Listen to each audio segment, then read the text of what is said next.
여호와의 눈은 온 땅을 두루 감찰하사 전심으로 자기에게 향하는 자를 위하여 능력을 베푸시나니 이 일은 왕이 망령 때에 행하였은즉 이후부터는 왕에게 전쟁이 있으리이다 하매. 아사가 노하여 선견자를 옥에 가두었으니 이는 그의 말에 크게 노하였음이며 그때에 아사가 또 백성 중에서 몇 사람을 학대하였더라. 아멘. 할렐루야. 모든 평가는 마지막에 하죠. 마지막에 평가를 합니다. 예를 들어서 달리기를 예를 든다면 시작이 아무리 좋아도 마지막 골인 지점에 누가 먼저 들어오느냐로 결정이 되어지는 거예요. 처음 시작에 다른 선수보다 20m, 30m 앞지르고 달린다 할지라도 마지막에 골인 지점에 먼저 들어오지 않는다면 아무런 그 의미가 없습니다. 시작도 물론 중요하겠지만은 더 중요한 건 마지막이 더 중요하다라는 것을 말씀드리고 있습니다. 우리 인생도 그렇죠. 마지막에 어떤 모습으로 인생을 마감하느냐가 중요한 거예요. 처음은 화려한데 끝이 좋지 못한 사람들의 모습을 우리가 종종 볼 수 있지 않습니까? 하나님께서 제 생명을 언제 불러가실지 모르지만 하나님께로 가는 그 시간까지 어떤 모습으로 승리의 삶을 살까 하는 그런 생각을 저는 종종 해보게 됩니다. 주님 부르시는 그날 저는 주님께 정말 칭찬받는 그런 하나님의 종이 되었으면 하는 그런 마음을 가지고 있습니다. 그 사울 왕을 보게 되면 그는 이스라엘 왕이 될 만큼 외적인 그 외모라든지 겉으로 보여지는 이런 모습들이 굉장히 탁월했어요. 아주 용모도 준수했고 그리고 힘도 있고 키도 다른 사람보다 훨씬 키도 컸고 그렇다는 건 뭐예요? 힘도 세다는 거죠. 다른 사람들보다. 또 리더십도 있었던 것 같습니다. 그가 영적으로도 예언을 할 정도로 그렇게 충만한 삶을 살았던 사람이었는데 마지막에는 그렇지 못했죠. 그는 결국 하나님의 말씀에 불순종함으로 인해서 비참함으로 인생을 마감하는 그런 그런 모습들을 성경에서 비춰지고 있어요. 우리 정치인들도 가만히 보면 현재 국회의원이라든지 또는 어떤 장관을 한다든지 이런 사람들 보면 그들이 대학생 때요. 그냥 이 정치에 대해서 그 비리 같은 거라든지 잘못된 것을 물러나라고 정의로운 그런 나라를 만들겠다고 막 데모에 앞장서서 나갔던 그런 사람들인데 이들이 정치 현장에 딱 들어가게 되면 역시 똑같은 자리에 서서 있게 된다라는 거예요. 처음에 먹었던 그런 마음을 끝까지 죽을 때까지 가지고 그런 모습으로 살아가는 그런 사람들이 그렇게 많지 않다라는 것입니다. 그것을 보면 뭘 우리가 생각할 수 있냐면 그게 쉽지 않다라는 거예요. 그렇게 처음부터 시작부터 끝까지 한결같이 정말 아름다운 모습으로 인생을 마감하는 일들이 그렇게 쉬운 일은 아니다라는 것입니다.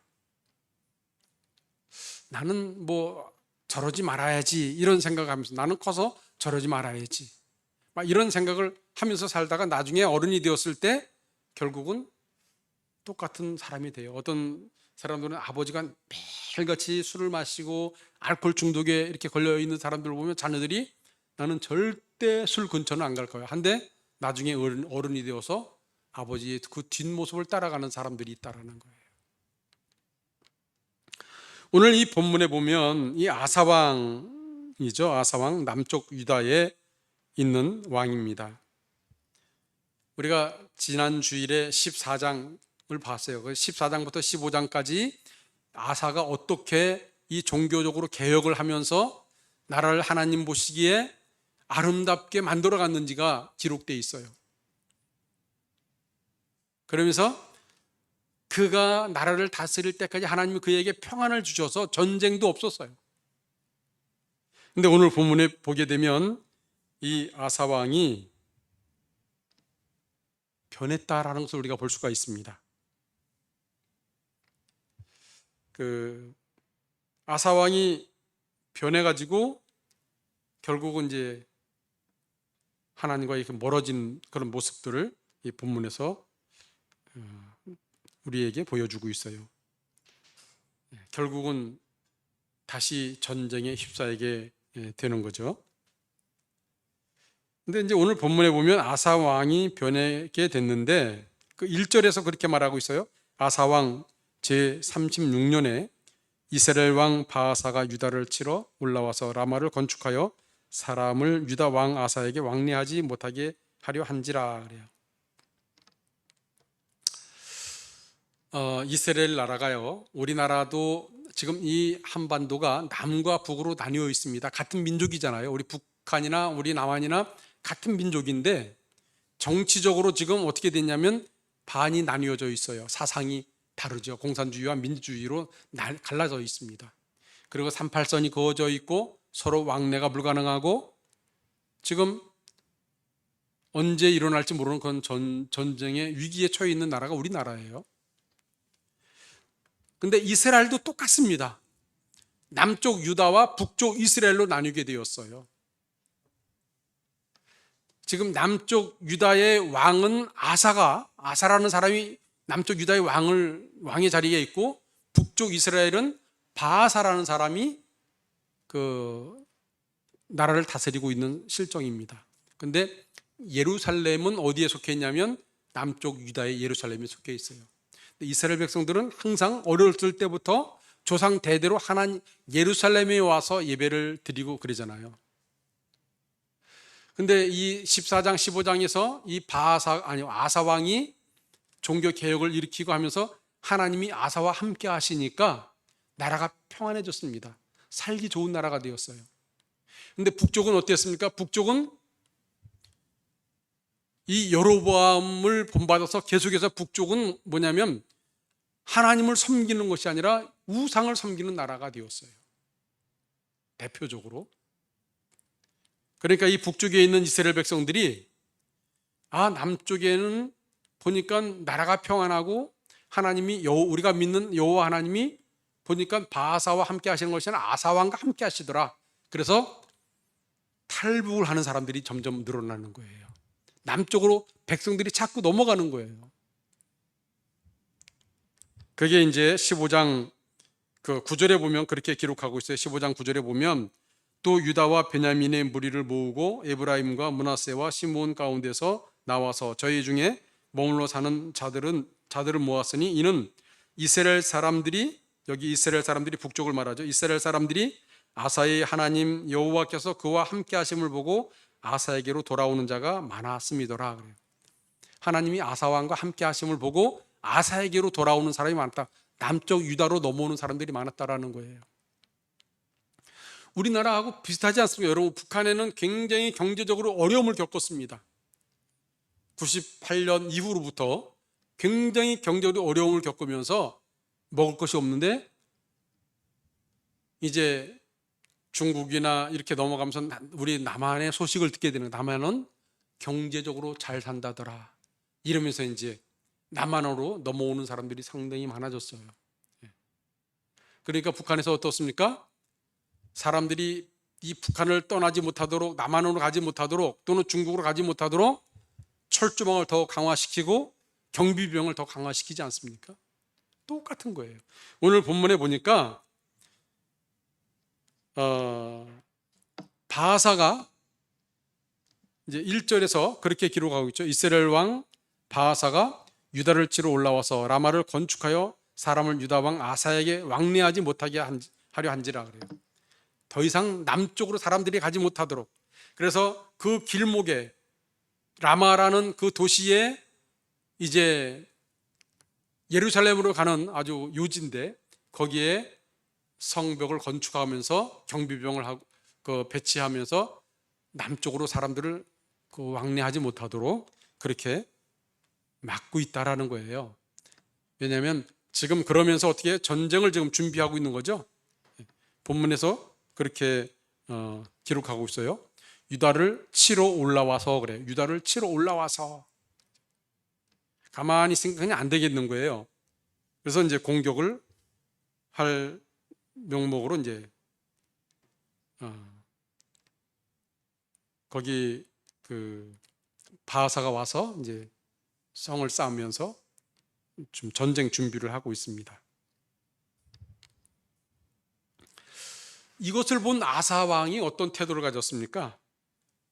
그런 모습을 보고 아사가 이제 2절에 보니까 아사가 여호와의 전 곡간과 왕군 곡간에 은금을 내오다가 다메섹에 사는 아람 왕 베나닷에게 보내며 이르되 내 아버지와 당신의 아버지 사이에와 같이 나와 당신 사이에 약조하자. 내가 당신에게 은금을 보내노니 와서 이스라엘 왕 바하사와 세운 약조를 깨뜨리고 그가 나를 떠나가게 하라. 이게 뭐냐면 그거예요. 우리를 도와주십시오. 지금 북쪽 이스라엘이 지금 우리를 치러 올라와서 진을 치고 있는데 저들을 물리쳐 주십시오. 이렇게 부탁을 한 거예요. 근데 왜 그랬습니까? 하나님의 성전에 있는 금이란지 왕궁에 있는 금들을 다 모아가지고 보낸 거예요. 예를 들어서 그런 거예요. 북한의 김정은이가 지금 뭐 장갑 차나 막 이 군사들을 그 38선 근교로 이제 배치를 하면서 전쟁을 준비하고 있어요. 근데 우리나라가 뭐 물론 이제 우리나라는 뭐 기독교 국가는 아니죠. 근데 이 이스라엘 남유다는 기독교 국가잖아요. 하나님을 섬기는 사람, 하나님 중심으로 사는 사람들이었는데 하나님의 성전에서 금이라든지 이런 걸 다 가지고 창고에서 그런 보물들을 가지고 왕궁에 있는 걸 가지고 예를 들어 일본에 가서 우리를 도와달라고 얘기하는 거예요.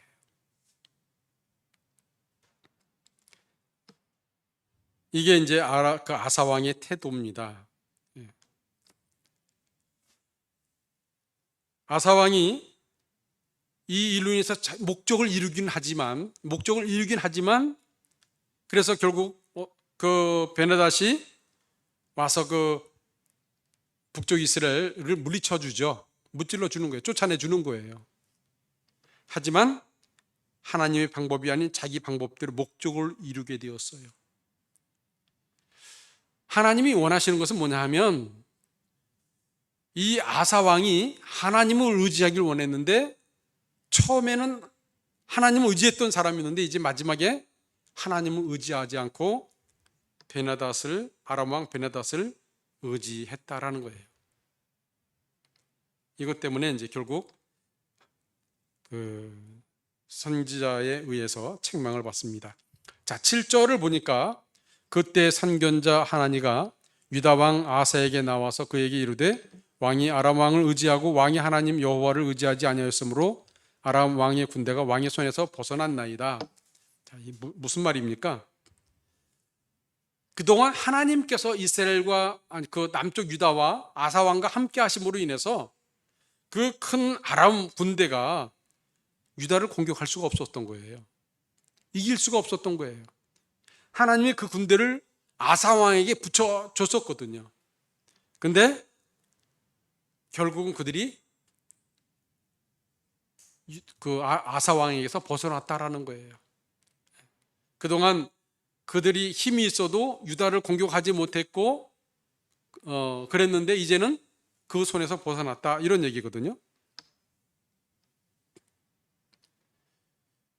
9절에 보니까 8절에 보면 구수 사람과 룹 사람의 군대가 크지 아니하며 말과 병거가 심히 많지 아니하더이까 그러나 왕이 여호와를 의지하였으므로 여호와께서 왕의 손에 넘기셨나이다.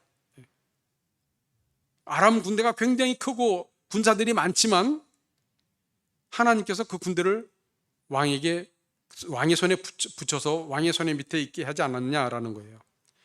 9절에 여호와의 눈은 온 땅을 두루 감찰하사 전심으로 자기에게 향하는 자를 위하여 능력을 베푸시나니 이 일은 왕이 망령되이 행하였은즉 이후부터는 왕에게 전쟁이 있을 겁니다. 자, 그동안 아사 왕이 하나님이 기뻐하시는 삶을 삶으로 인해서 전쟁이 없도록 그 나라에 평안을 주셨는데 아사 왕이 하나님을 의지하지 않고 오히려 이웃 나라 왕을 의지함으로 인해서 결국은 전쟁이 이제 있을 것이다 이런 얘기를 한 거예요. 하나님의 선지자가. 그때 이제 그 아사 왕이 반응이 어땠습니까? 이전 같았으면 아마 회개했을 건데, 자, 10절에 보니까 아사가 노하여 선견자를 옥에 가두었으니 이는 그의 말에 크게 노하였음이며 그때의 아사가 또 백성 중에서 몇 사람을 학대하였더라. 자, 아사 왕이 자기에게 이야기해 준 이 하나님의 사람 선견자의 말을 듣고 크게 노했다, 화가 났다라는 거예요. 굉장히 화가 났다라는 거예요. 그래서 감옥에 가두었습니다. 하나님의 선견자를. 이 사람이 하나님과의 관계가 좋을 때는 절대로 그럴 수가 없었죠. 근데 이제는 겁 없이 하나님의 사람을 감옥에 가두었어요. 그것을 본 아마 백성들 가운데 몇몇 사람들이 항의를 했던 것 같아요.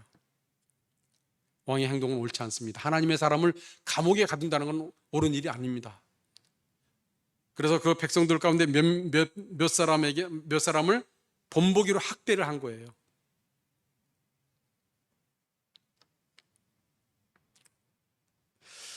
이런 아사 왕의 모습에서 하나님을 경외했던 모습을 전혀 우리가 찾아볼 수가 없습니다. 14장이나 15장에서는 정말 야, 이 참 대단한 하나님의 사람이구나. 내가 과연 나도 저렇게 할 수 있을까 할 정도로 그냥 사람 눈치 보지 않고 하나님 편에 서서 과감하게 개혁을 하고 자기 어머니까지도 자리를 그냥 폐해시키는 그런 과감한 믿음의 모습들을 보였던 사람인데 마지막에 와서는 어떻습니까? 마지막에 와서는 오히려 하나님이 기뻐하시지 않는 그런 행동을 과감하게 하고 있다는 거예요.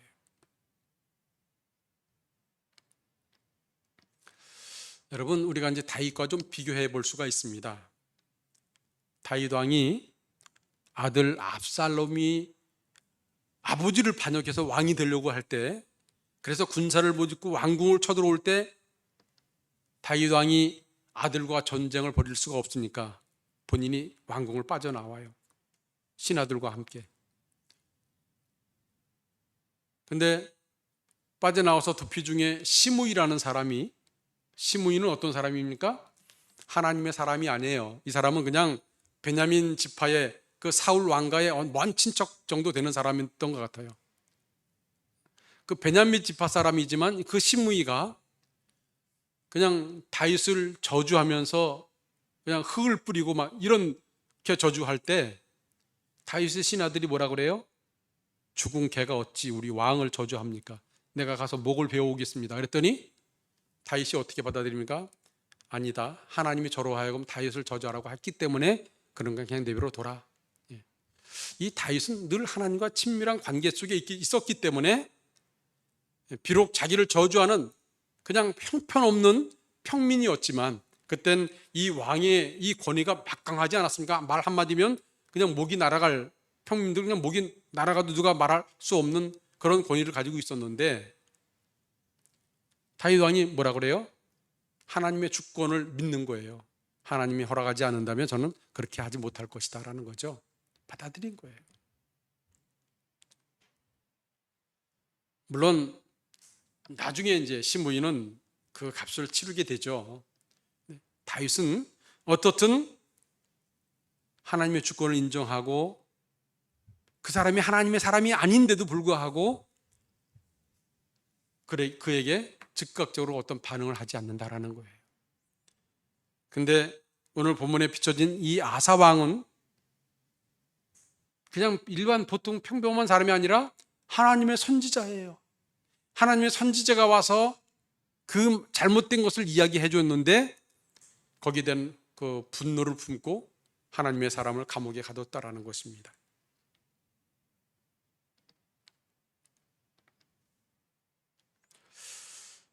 저는 아브라함이나 다윗이나 이 믿음의 사람들의 삶을 보면 이들이 도중에 실수할 때도 있습니다. 그죠?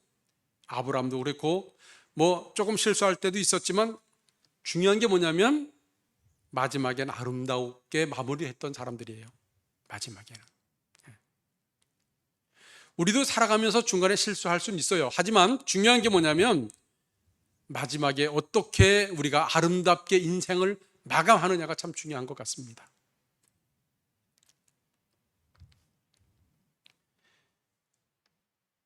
그래서 더욱 우리가 관심을 기울여야 할 부분이 과거보다 현재와 미래에 우리가 관심을 둬야 될 거예요.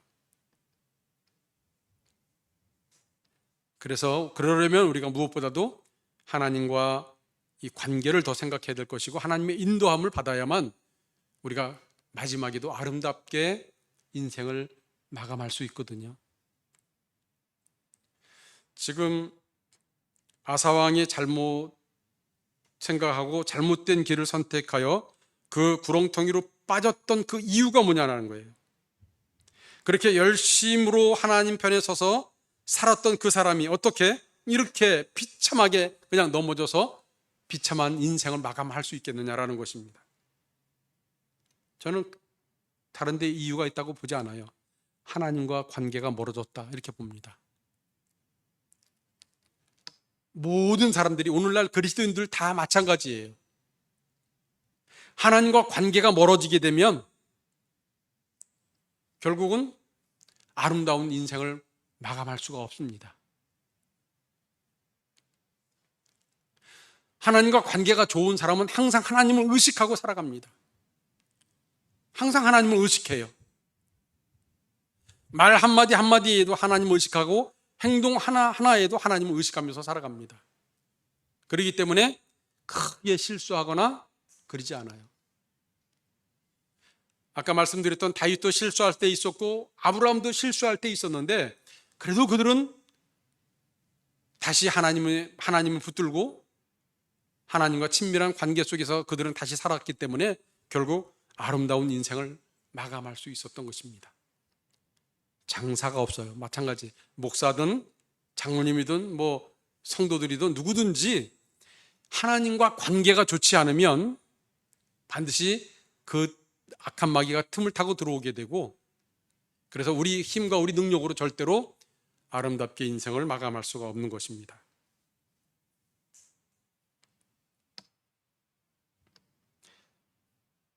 지금부터 주님 나라 가는 그 영원한 하나님의 나라에 들어갈 때까지 우리는 하나님과 관계에 항상 마음을 둬야 될 거예요. 사단은 항상 아마 제가 좀 강조하는 것 같아요. 아주 교묘하게 우리 삶에 침투하고 내 생각 속에 파고들어서 우리로 하여금 관심을 신앙에, 성경에, 하나님의 말씀에, 또 하나님께 우리가 관심을 두지 못하게 하고 자꾸 세상으로 관심을 두게 만들고 우리 마음을 자꾸 조금 빼앗아 가는 거예요. 그래서 하나님과의 친밀한 관계 속에 살아가지 못하도록 이렇게 계속해서 파고들고 있습니다. 우리는 의도적으로 우리가 계속해서 하나님과 관계에 소홀함이 없도록 노력을 해야 될 것입니다. 고린도전서 9장 27절에서 바울은 그렇게 말하고 있어요. 내가 내 몸을 쳐 복종하게 함은, 자기가 다른 사람들을 구원하고 도리어 자기가 버림을 받을까 두려워해서 자기 자신 쳐서 복종시켰다 그랬어요. 그것은 뭐냐면 바울은 열심히 복음을 전하고 그는 결혼도 하지 않고 오직 이 복음을 증거하고 제자를 세우는 일에 헌신했던 사람인데, 그러면서도 자기 자신을 쳐서 복종한 것이 뭐냐면 자기가 오히려 버림을 받을까 봐 쳐서 복종시켰다라는 게 뭐예요? 늘 주님과 관계에 소홀함이 없고, 자기가 바울도 우리가 똑같이 육신을 가진 사람이기 때문에 얼마든지 그 세상에 관심을 가질 수 있어요. 얼마든지 세상 사람처럼 관심이 세상으로 돌아갈 수 있습니다. 근데 그렇게 될까봐 늘 한 일이 뭐냐면 자기 자신을 쳐서 복종시켰다고 그렇게 표현하고 있습니다. 이런 노력이 우리는 있어야 될 겁니다. 나 자신을 쳐서 복종시키는 거 있죠. 그렇지 않으면 나도 모르는 사이에 하나님과 굉장히 멀어져 있는 우리의 모습을 보게 될 거예요. 여러분, 다시 한번 우리 힘을 내시기 바랍니다. 다시 한번 우리 마음을 다잡아서 주님께 우리가 집중할 수 있도록 기도하는 일에 집중하고 성경 읽고 또 우리가 그리스도 안에서 서로 교제하고 이 일에 우리가 다시 한번 집중해야 될 거예요. 하나님의 음성에 귀를 기울이고 하나님의 말씀에 순종하는 일에 우리가 더 집중해야 될 것입니다. 이게 뭐냐면 내 자신을 쳐서 복종시키는 일이에요. 그렇게 해서라도 우리가 정말 시간을 주님께 드려서 우리 다 같이 우리 모두가 주님 나라 그날 가는 그날까지 일취월장에서 하나님의 영광된 삶을 살아가는 저와 여러분들 되시길 주님의 이름으로 축원을 드립니다. 우리 같이 오늘 주신 말씀을 좀 생각하면서 기도하도록 하겠습니다.